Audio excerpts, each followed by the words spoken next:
أعوذ بالله من الشيطان الرجيم. بسم الله الرحمن الرحيم. السلام عليكم ورحمة الله وبركاته. Waalaikumsalam warahmatullahi wabarakatuh. Alhamdulillah. Alhamdulillahi Rabbil Alamin. Wassalatu wassalamu ala ashrafil anbiya'i wal mursalin wa ala alihi wa sahbihi ajma'in. Amma ba'du. Subhanaka la ilma lana illa ma 'allamtana innaka antal alimul hakim. Subhanallah walhamdulillah wa la ilaha illallah wallahu akbar wa la hawla wa la quwwata illa billahil aliyyil azim. Ilahi anta maqsudi wa ridhaka matlubi a'tini mahabbatika wa ma'rifatika. Allahumma inna nas'aluka ilman nafi'an wa rizqan thayyiban wa amalan mutaqabbala. Rabbana zidna ilma warzuqna fahma bi rahmatika ya arhamar rahimin. Ibu bapak hadirin wal hadirat yang dirahmati Allah Subhanahu wa taala, bersama kita hormati Badan Kemakmuran Masjid Al-Huda dan seluruh kepanitiaan pengajian kita pada Isya di malam Isnin. Seluruh jamaah yang berhadir, kaum bapak, kaum ibu, saudara-saudari kita, demikian juga kakak, abang, adik, anak-anak kita yang dapat berhadir meluangkan waktu dengan niat hati dan langkah kaki yang masih diizinkan Allah Subhanahu wa taala untuk dapat dipertemukan di majelis yang mulia ini.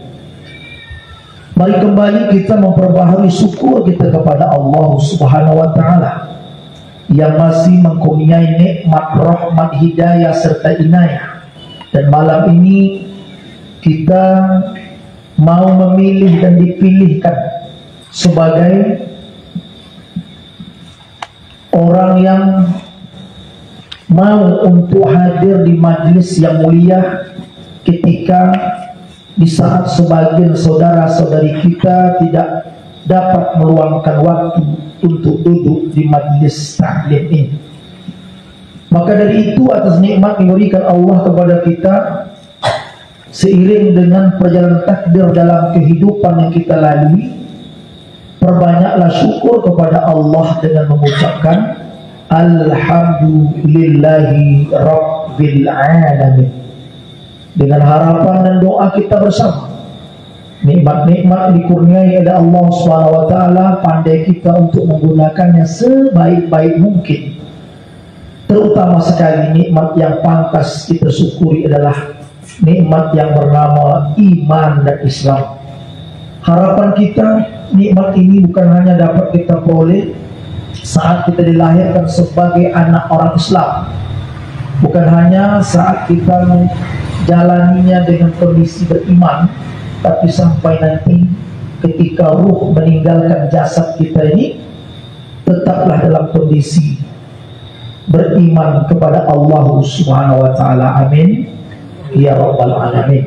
Selawat serta salam mari bersama pula kita hadiahkan kepada Rasul junjungan alam Nabi Muhammad sallallahu alaihi wasallam. Allahumma salli ala sayyidina Muhammad wa ala ali sayyidina Muhammad. Dan aneka ragam banyak macam bunyi selawat. Satu di antara selawat yang kita hafalkan itu kita langgengkan untuk mengamalkannya. Adapun selawat-selawat yang lain yang mungkin sedang dihafal atau baru saja kita ketahui sebagai wasilah kita untuk mencintai Rasulullah SAW, semoga itu diamalkan di dalam kehidupan kita sehari-hari bukan hanya satu lapas ucapan sholawat, tetapi mengikuti sunnah yang diajarkan oleh Rasulullah Sallallahu Alaihi Wasallam. Allahumma sholli wa sallim wa barik alaihi. Ibu bapak hadirin wal hadirat rahmati Allah Subhanahu wa taala, malam ini kita sentuh kembali kajian kita yang berkaitan dengan ilmu tauhid, dengan harapan, dengan iman kita hidup, dengan iman kita ingin dimatikan, dengan bahwa iman kita diberikan keselamatan dalam kubur, dengan kondisi beriman kita bertemu dengan Allah, dengan kondisi beriman itu pula posisi kita ditentukan antara surga atau neraka. Maka dari itu pelajaran tauhid yang dikaji ini kita bahas pemahaman, pengetahuan dan pengamalan yang sederhana dalam ucapan, tetapi perlu disempurnakan di dalam pengamalan. Itulah rukun iman yang keenam, yaitu beriman kepada apa Bu? Qadar apa kiamat? Beriman kepada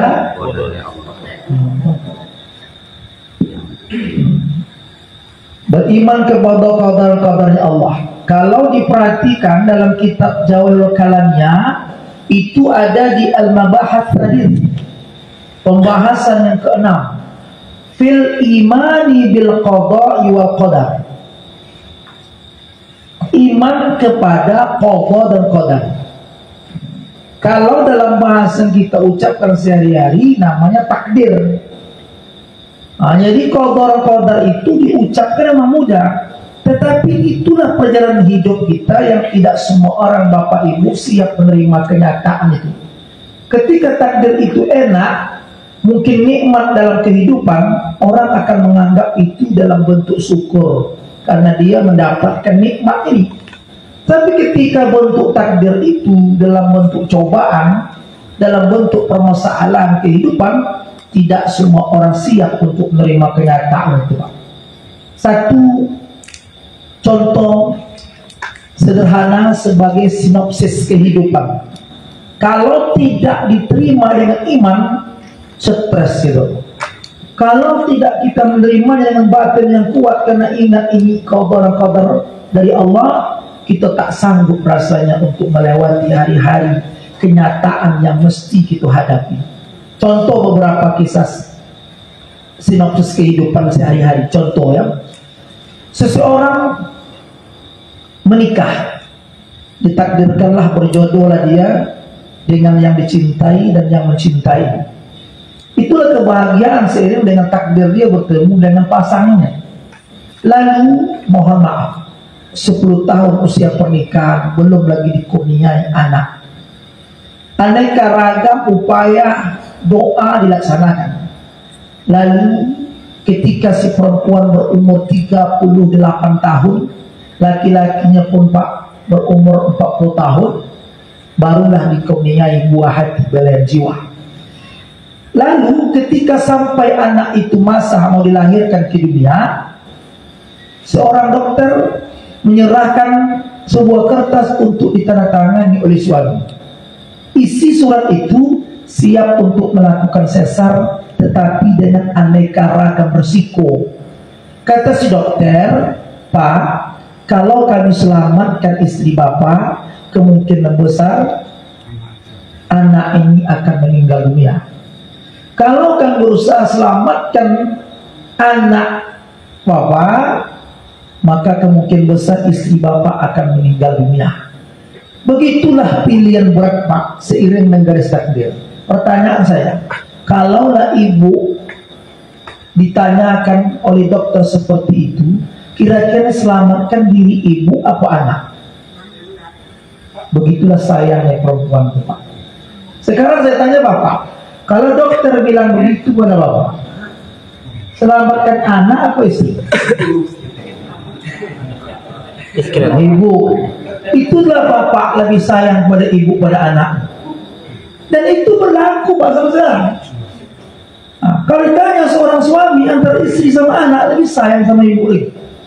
Tapi kalau ibu ditanya antara suami sama anak, lebih sayang ibu sama anak belakang ini. Nah, begitulah sudah menjadi sikap dan sifatnya. Nah, bukan berarti salah, tapi posisi ini kemungkinan tanda tangan adalah, dok, selamatkan jalan istri saya. Nah, walaupun kami tak dapatkan hadiah dalam kehidupan kami berupa buah hati bela jiwa, selamatkan jalan istri. Begitulah Pak Damar. Tetapi seiring dengan doa usaha, kita tak tahu apa yang akan terjadi. Tapi begitulah gambaran seakan takdir tadi dijalani, Pak. Rupanya Allah Maha Kuasa lagi. Akhirnya istri pun selamat, anak pun selamat. Cuma kata dokter, berbahagialah Pak, ternyata kami salah prediksi. Takdir Allah berlaku. Ternyata Bapak diberikan Allah kebaikan, kesempatan untuk memiliki anak sekaligus istri masih ada. Kata dokter Bu, tapi ibu inilah terakhir dia melahirkan, rahimnya ditutup dan tak akan ada lagi harapan Bapak ada anak kedua dan 3, 4, 5, 6 seterusnya. Kata suami, dalam dokter apa-apalah, ini cukuplah. Kita pikir sudah selesai perjalanan takdir ini, Pak. Sudah aman dan menakutkan perasaan kita. Rupanya 5 tahun kemudian besarlah anak itu, sekolah TK lagi. Bahagialah kita, anak semata wayang.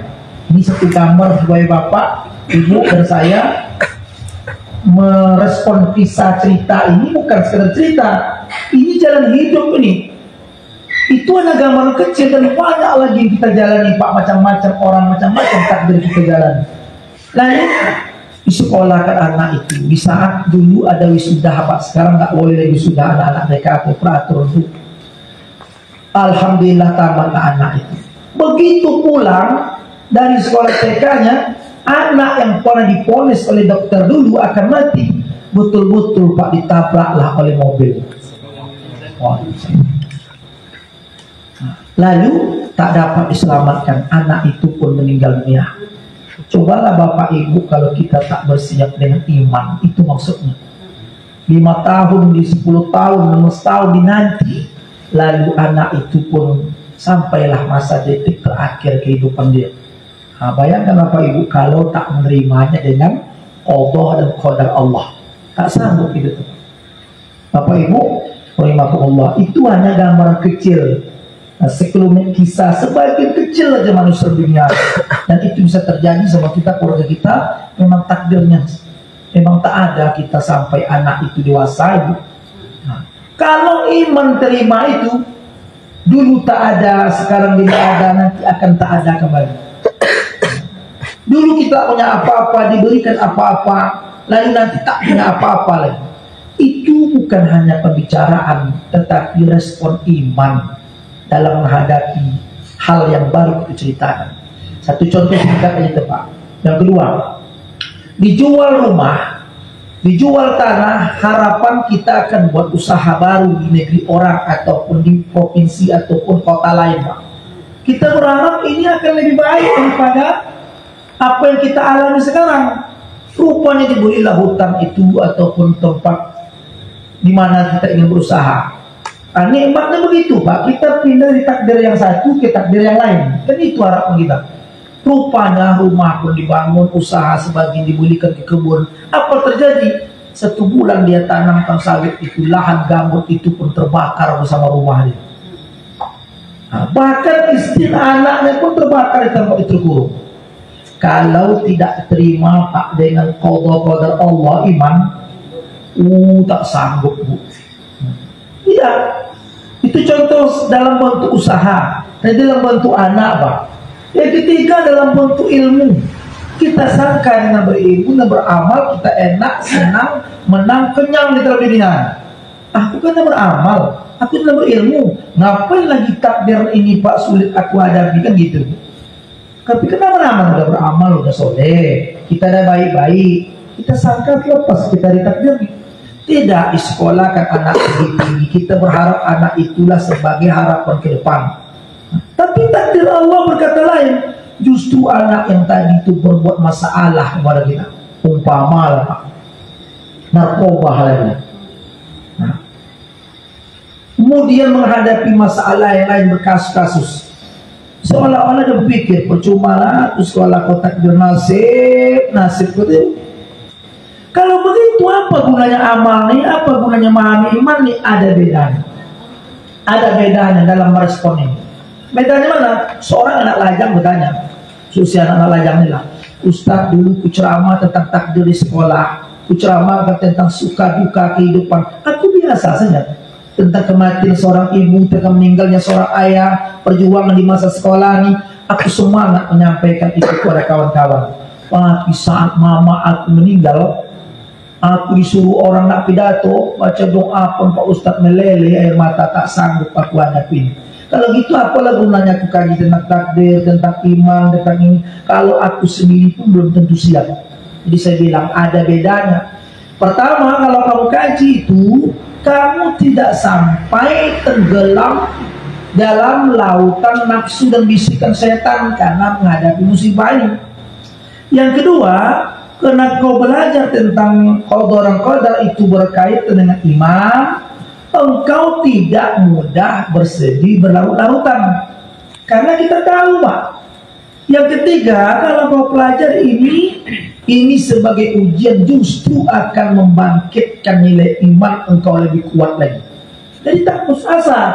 Kalau bilang, nah apa lagi nasib. Nah, berapa banyak orang gitu. Dulu taat, dulu hebat, diuji Allah dia. Aku Pak Ustadz mengutuk takdir laku. Kenapa? Aku ini udah taat, kata dia. Aku sudah berbuat baik. Kemarin anak aku dibegal orang pula. Keretanya dia diambil. Aku ini tuh berdosa lah aku Pak Ustadz. Buruk sangka aku sama Allah. Kenapa lah nasib aku begini? Kenapa lah begini? Nah coba. Itu karena dia hanya melihat sekilas kejadian sama dirinya, tak memandang murni pada takdir Allah. Gimana takdir Mbak? Dia lihat takdir Allah murni dia. Orang tuh anaknya mati, keretanya hilang. Dia anaknya aja selamat, keretanya aja hilang. Jadi membandingkan itu, bandingkanlah kepada orang yang mengalami takdir yang lebih mengerikan. Jangan takdir nikmat aja enak jadi dengar. Coba ada orang target takdir dia tuh Pak, kalau logikanya umpamanya bagus, Belanda ada kan? Meninggal itu Pak sama anak sama kereta ini. Tetapi Allah masih berikan dia kesempatan lagi. Hidup anak itu, walaupun pun patah, tidaklah sendiri yang dibayangkan orang yang telah terjadi seperti itu. Alim Pak, taat ayahnya, kata dia, tak sanggup rasa menerimanya Pak Ustaz. 1 tahun berulang ke kuburan tuh Pak, menjenguk anaknya. Itulah anak yang paling pilih yang terbaik, 2 anaknya. Anak itu yang solehnya pula itu. Sehingga seorang ayah pun seorang khotib penceramah tak sanggup menyampaikan ceramah dengan sabar itu Pak. Akhirnya saking stres mikir itu nasib tadi, takdir tadi, dia pun stroke. Nah, orang berpikir kalau orang macam gitu aja Pak Ustaz, orang alim, orang tahu hukum aja nggak tahan, apalagi macam kami. Itulah makanya Bapak Ibu bahwa iman tak dapat difokuskan karena rupa dan pakaian. Boleh jadi biasa, tapi hati lebih kuat oleh kita. Itu semua pengaruh kepada iman itu tadi. Jadi jangan bicara iman soal percaya aja Pak.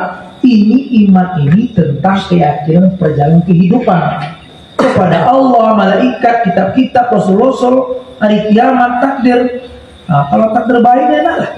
Nah, itulah satu cuplikan Pak di antara banyak kisah, dan kita ini pun semua pasti memiliki kisah yang beraneka ragam takdir kita masing-masing nih Pak, termasuk sakitnya, sehatnya, baik dalam bentuk hartanya, ilmunya, semua kita ini sudah ada garisnya masing-masing. Dan diceritakan itu dalam Al-Quran, Al-Hadis, banyak yang berkaitan dengan takdir itu. Makanya di kitab Jalal Kalamiyah ini kita disuguhkan dengan satu pertanyaan awal pembukaan kitab itu Pak, yang berkaitan dengan takdir. Apa katanya? Kaifal i'tiqada bil qada'i wal qadar. Bagaimana meyakini tentang adanya qada dan qadar? Ada rukun iman ke-6. Maka dijawab oleh orang kitab ini, wa an na'taqidah an jami'a al-ibad siwa kanat ikhtiyar misal qiyami wal qu'udi wal aqli wasyurbi awit irariyati mislal ruku'i kainatan bi iradatillah ta'ala wa takdirihi laha fil azali wa ilmihi biha qabla waqtiha. Hendaknya kita meyakini bahwasanya seluruh peraturan, seluruh perbuatan para hamba atau manusia ini baik ikhtiari itu yang membutuhkan usaha. Contohnya apa tuh? Berdiri, duduk, makan, minum, ataupun yang sifatnya ikhtiari tanpa membutuhkan usaha seperti jatuh. Itu terjadi karena kehendak Allah SWT. Tak ada orang nak jatuh. Kita mau berkereta jangan sampai selamat, tapi kita tak tahu takdir terjadi di mana dan tempat bumi mana kita akan jatuh. Siapa yang akan ditabrak, siapa yang akan menabrak, tak pernah kita tahu. Tak kita usahakan itu, Pak. Tapi terjadi juga deh. Itu pun sudah ditentukan oleh Allah Subhanahu wa Ta'ala. Sejak kapan? Sejak zaman azali, sebelum adanya sesuatu kecuali Allah, dan pengetahuan Allah Ta'ala tentang semua itu telah ada sebelum hal tersebut terjadi. Jadi belum lagi ada dunia, Pak. Belum lagi ada kita lahir dalam kandungan seorang ibu pun sudah ditentukan kehidupan. Tentang apa? Tentang takdir apa yang akan kita lewati. Tentang apa itu? Ajalihi, tentang kematian kita. Tentang rezekihi, tentang rezeki kita. Sa'idun au sakiyun, dia ini bahagia apakah menderita. Dengan begitu kita tak ada kesal dan menyesal hidup ini. Seperti yang tadi ya Bu, nasib. Kenapa lah aku yang kena gini? Kenapa lah susah kali nikah sama ayah aku? Kok nikah sama yang dulu pastilah aku kaya. Itu perasaan kita aja tuh Pak. Bisa setan itu. Susah hidup mama ini nak. Kenapa? Kok dulu nikah mama sama yang mantan mama dulu? Pasti mama senang. Tak macam ayah kau. Susah aja kata dia. Coba. Itu kan buat sakit hati tuh Pak. Nanti dia bapak tuh. Memang takdir nasib aku lah. Kok aku nikah sama yang pacar aku dulu. Tak macam mama kan merepet tiap hari kita lah. Kan mengundang perkelahian itu. Artinya kalau kita sudah nikah berjodoh dengan dia, itu pun bagian takdir Allah. Mana bukti di antara 1 juta, 5 juta manusia di dunia itu, kenapa mesti sama dia? Sekian banyak perempuan, sekian banyak laki-laki. Kenapa Pak? Jangan jawab lagi. Itulah takdir yang ditentukan Allah.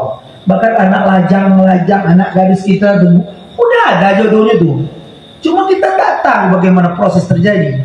Mana bukti? Ini ibu-ibu yang hadir, bapak yang hadir. Pernah terpikir istri kita sekarang tuh bawa anak-anak jadi istri kita? Mana terpikir kita tuh? Apa nak tapi banyak orang meminang ibu, biasa aja berarti. Tiba-tiba yang ini tahu gitu. Yang coba tanya orang baru, saudara Rizal. Ada sini, itulah. Itu bukan pandai-pandai kita itu. Jangan tanya lagi, nah kok kalau tidak sama dia? Kenapa kau nikah sama dia? Kenapa nasib kau begini? Tak ada itunya lagi Bu. Kalau sudah percaya pada rukun iman yang ke-6. Jadi tak ada mengapa, kenapa tak lagi. Mengapa lah begini? Kenapa jadi begini? Tak ada. Oleh karena tertutup mata batin kita menanggapi takdir ini, maka hidup lebih banyak mengeluh daripada mengolah. Mengeluh tidak baca, tiap hari susah saja. Ini bagaimana lagi susah senang ditentukan. Sa'idun wasakiyun. Ya udah, cuma tak boleh pasrah pada keadaan. Nanti sesatlah pemahaman kita. Bapak miskin Pak, iya. Tidak bapak bekerja, sudah nasib, pembawaan badan. Tak boleh itu.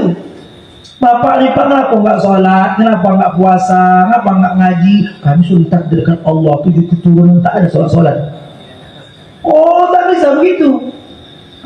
Kenapa? Karena takdir itu ada yang bisa dirubah, ada tidak.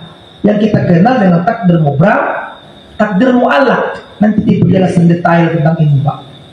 Ada yang dirubah, Dia jangan bilang, hei kamu anak perempuan ya, kelas berapa? Kelas 3 SMA Ustaz. Kenapa tak sholat? Kamu buka aurat. Kami memang udah takdir kami begini. Nenek aku sama aku nggak ada sholat-sholatnya. Kata mama orang udah takdir begini. Nah itu Pak. Kalau kamu kenapa? Kami ini miskin Pak Ustaz. Kenapa kamu miskin? Sudah takdirkan. Sebenarnya kami itu orang kaya, 7 keturunan. Cuma aku turun ke 8 katanya. Tapi sedikit gitu kan. Kenapa yang menceritakan tentang beriman kepada takdir itu ada di Quran. Kita ini aktor artis dalam kehidupan Pak. Tinggal menjalani sesuai dengan pesan skenario saudara. Udah cukup kita bertukar aja. Dulu ada orang kaya-kaya sebelum kita. Ada harta dia punya, tukar orang aja nih. Dulu ada tak yang jadi guru di kampung kita? Bukan saya ya. Habis masa itu ada jemaah, ada gurunya, tukar orangnya. Ada jemaah, orang-orang yang mendapat hidayah Allah dalam garis takdir dia ini berbahagialah. Begitu. Dulu ada tak penjahat Pak? Yang mencuri, yang merampok, yang bunuh ada. Ada orang yang tukar. Nah, bukan berarti itu dianggap sebagai reinkarnasi, bukan. Karena baik dan buruk itu kan sudah ditentukan qadar. Cuma di mana dan siapa orangnya. Kita ingin janganlah pilih jalan yang tak baiknya, walaupun Allah juga yang menentukan itu. Inna adaina sabila imma syakura wa imma kafura. Sesungguhnya kami telah memberikan kepadamu 2 jalan. Ada yang bersyukur, ada yang kufur. Jadi baik dan buruk itu dipilihan. Jangan bilang nanti kenapa tak sholat. Udah takdir aku, nasib aku begini-begini. Nah itu keliru itu. Jangan terima begitu saja. Nah coba kita belajar ini. Kalau begitulah keterangan di kitab penyebab, bukan berarti kita menerima begitu saja tanpa doa, usaha, ikhtiar, dan tawakal. Nah, di kitab itu disebut begini kata dia. Iza kana Allah Ta'ala huwal khaliq. Iza kana Allah Ta'ala huwal khaliqu li jami'i af'alil abdi. Afala yakunul abdu hina izin majbura fi jami'i af'alihi wal majburu la yastahiqqu thawaba wal iqamah. Bahasa kita Pak dibahasakan apa tuh? Kalau lebih luasnya itu. Jika memang Allah Ta'ala adalah yang menciptakan segala perbuatan-perbuatan hambanya, bukankah dengan demikian seorang hamba melakukannya dalam keadaan dipaksa? Nah, baik dan buruk jadi dipaksa. Kalau begitu, anak buat baik, buruk, Allah juga menentukannya. Dalam setiap perbuatannya apakah itu dipaksa? Dan setiap yang dipaksa maka tidak berhak mendapatkan pahala atau siksa. Orang Allah yang menentunya Pak. Apakah begitu? Dijawab oleh pengarang kitab ini. Kalla la yakunul abdu majura. Tidak begitu. Li'anna lahu iradatan juzniyatan yaqdiru ala sarfiha ila janibil khair wa ila janibil syarri. Walahu aklun yumayyizu bihi bainahuma fa iza sarafa iradatuhu ila khair zuhara zalika al-khairul ladzi aradahu wa unibu alaihi li zuhurihi ala yadihi. Kalau kita bilang Pak, tidak seperti itu pahamnya. Seorang hamba tidak bisa dikatakan dipaksa karena ia memiliki kehendak sendiri yang mampu ia gunakan untuk menuju ke arah baik atau ke arah buruk. Dan manusia juga dikaruniai akal untuk memilih ini. Nah ini bolehlah akal kita memilih itu. Makanya orang tak berakal Pak tak dikasih hukum. Umpama anak-anak kecil mau sholat, mau tidak, mau selamat, kita tak tahu gitu. Kita berakal, Islam berakal, balik lagi. Ada orang Islam balik tak berakal, tidak ada.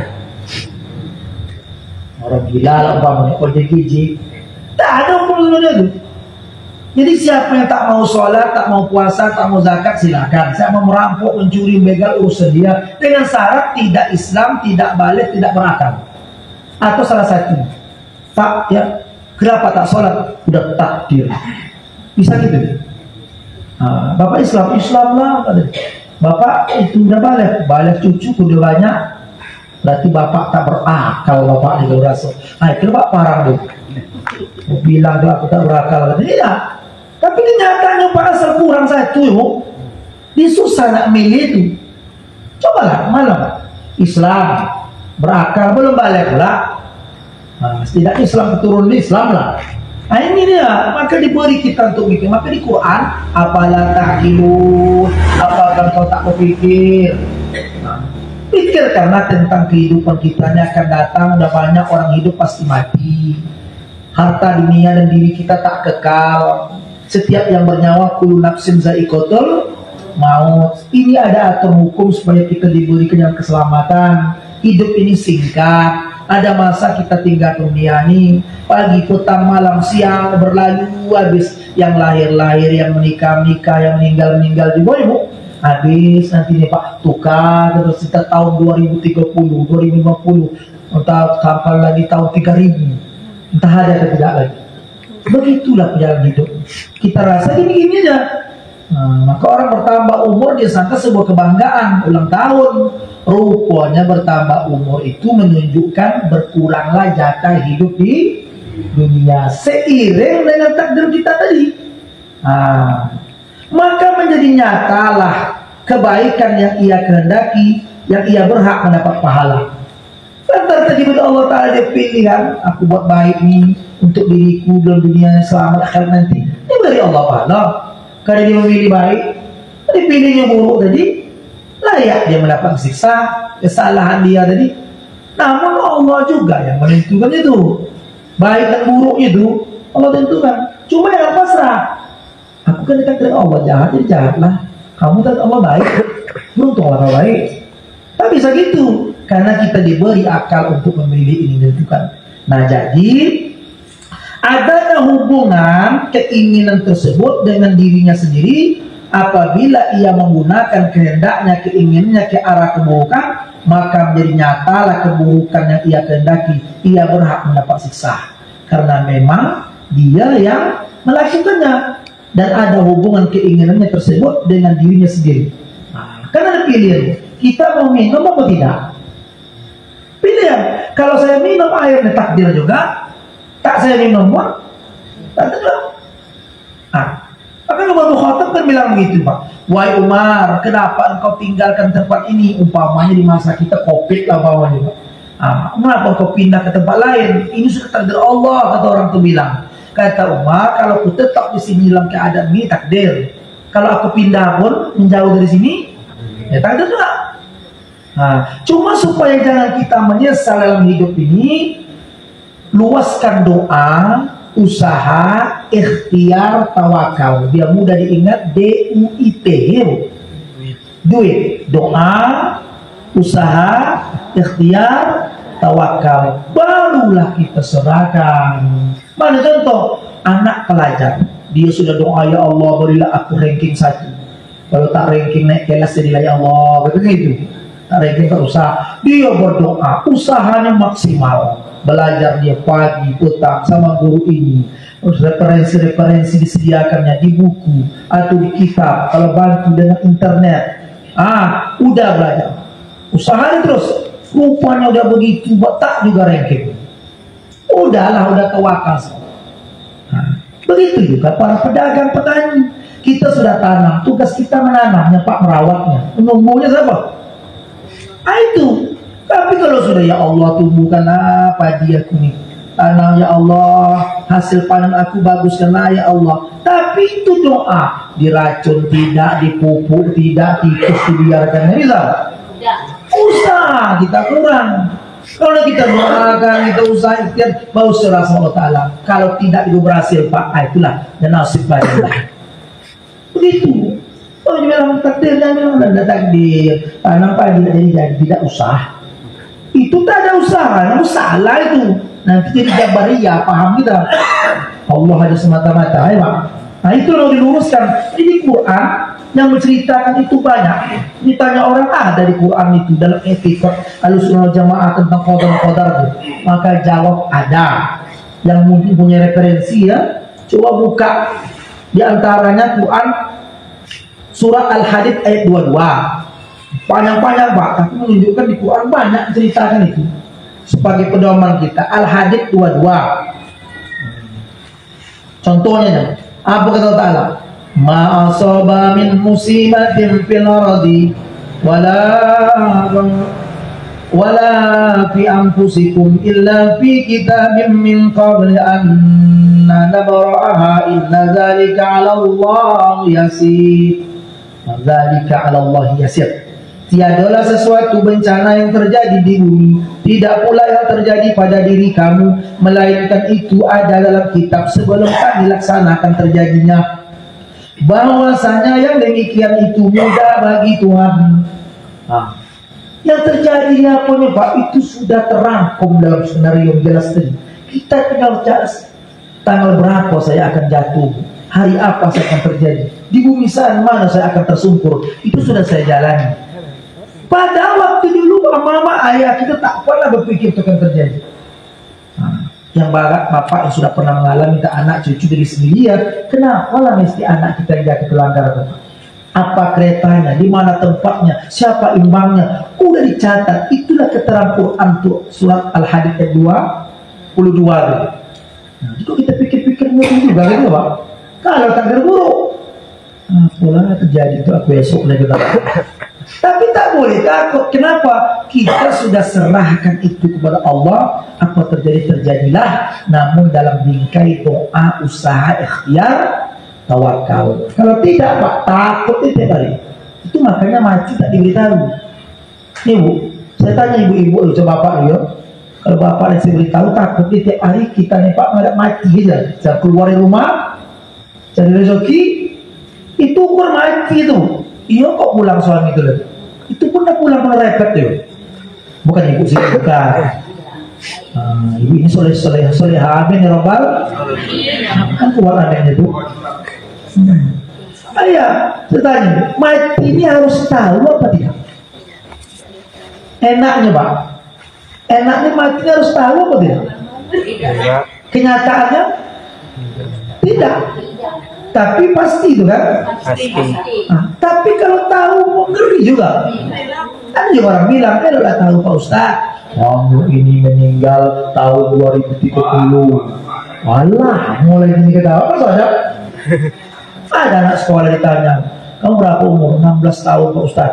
Oh, kalau kamu ingin mati dari Allah Ta'ala, apa yang akan kau lakukan? Berapa kata dia? 50 tahun. Wah Pak Ustaz, aku jahat dulu, berjudi dulu, main video game, aku dulu setiap malam sembahyang tidak. Kapan kau tobat? Umur 49 tahun. Coba, saya bilang sama dia, sedangkan tahu kamu mati masih sempat bermaksiat lagi. Kenapa waktu tak diberitahu Allah Ta'ala kau tak hati-hati? Ya pula kan dia. Ada diberitahu nanti engkau akan meninggal di bawah pohon kelapa. Enak tuh Pak, asal ada pohon kelapa, usah lewat, tak mati lah. Nah kalau gitu enak, tahu apa tidak? Nah, dah berubahmu. Tadi tak enak tahu. Engkau akan meninggal saat naik kereta sama suami misalnya. Wah, kamu pergi kita naik kereta, asal naik, harinya mati ini. Kan tahu enak Pak. Ternyata dalam keterangan hadis itu mati itu dirahasiakan ya. Kenapa? Justru diberitahu lebih mengerikan. Contohlah ada kita punya anak, wahai Fulan bin Fulan, anak kau ini akan lahir perempuan, dia akan meninggal pada saat 16 tahun umurnya, dilanggar kereta api. Mulai dari ibu lahirkan dia tuh sampai 16 tahun akan datang, susah juga kita. Hebat, itu susah tuh. Udah umur 2 tahun, tinggal 16 tahun lagi. Tahun muka, selama aku tak sodak makan now. Tapi biarlah itu rahasia, tetapi sudah ditentukan. MOU-nya sudah jelas, cuma kita sedang menjalani. itulah lebih kurang dijelaskan di kitab Al-Quran Al-Hadid 22. Apa juga yang terjadi di dunia ini termasuk musibah-musibah terjadi pada diri kita, semua sudah ditakdirkan Allah lebih dahulu, sudah dituliskannya pada Lauhul Mahfuz jauh sebelum hal itu terjadi. Jadi tidak usah takut. Datang saat nikmat kita sambut dengan syukur sama Allah, datang cobaan kita sambut dengan sabar, karena la yukallifullahu nafsan illa wus'aha. Allah tak dibawa gitu Pak, tak sekemampu gitu. Memang mampu kita dibuat. Nah, coba lihat lagi keterangan Pak. Kitab tersebut dalam ayat ini tadi sudah dicatat ilmu Mahfuz ya. Dalam tafsir Qurtubi dia beritahukan begini. Lamma khalaqallahu al-qalama qala lahu. Berkata Ibnu Abbas radhiyallahu anhu, tatkala Tuhan menjadikan kolam maka ia berkata, uktub.